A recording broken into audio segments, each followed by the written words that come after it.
But today, fast forward na tayo. How are you co-parenting? Tito Boy, wala pa kami dun sa co-parenting. We're just enjoying the fact na we are friends right now. Taking things slowly.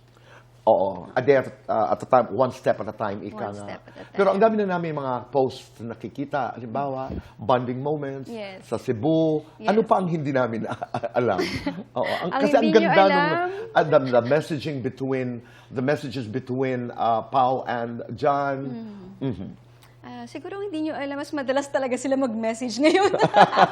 Sila na ang Oo, nag-uusap. parang BFF na yata sila. Oo nga eh. Oo. Actually, kasi gusto talaga namin din private yung mga ibang bagay, di ba, Tito Boy? Tama. So, hindi lahat naman talaga nilalabas namin sa publiko. So far ngayon, masaya lang talaga kasi nakikita namin din yung mga bata na naging masaya sila. Yun yung importante sa amin na dyan. Yun yung importante kay Paolo right now din, for sure. Right. That yung welfare ng mga bata, na masaya sila as of the moment. Kumusta ang relasyon ni Pao ngayon sa mga anak ninyo? Kay Sonia at Celine. How is it? Okay naman dito, boy. Pag magkasama sila, nung una, may awkward moments. Hindi pa sila... Hindi maiiwasan. Oo, nahihiya pa sila, ganyan. Pero nung magkakasama kami, like nung concert, ayun, doon ko nakita na parang, okay sila. Kasi nakita din nila kami na okay. Tama. So pagkita nila noon, parang medyo mas na-open up na sila.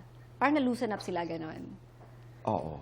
Okay. Yeah. So I mean, far, friend sila. Oh, they treat their papa as their as a friend. Nagsishare ba ang mga bata kung anong kanilang pinag-uusapan? Halimbawa, pag sila-sila lang kasama ang papa? Actually, pag uwi ng bahay, pag magkakasama sila, kasi may time na binibigyan ko sila ng time na sila lang. So, pag uuwi sila, magkukwento sila, syempre. Galing mo naman, Lian. Oo. And then? And then, nakakatawa kasi sinasabi nila, Ma, Papa is an overtalker. Oversharer. Mga ganun sila. Oo. And then? Sabi niya, I'm just amazed, how Papa talks to us. Like, ang dami daw kwento, ganyan. Sabi ko, siguro, syempre, tagal yung hindi nag-usap. So, marami talaga yung makukwento sa inyo. Oo. Yeah. Nakakatuwa.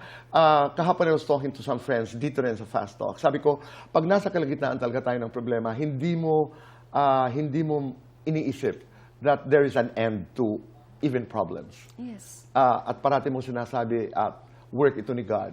Di ba? Yes.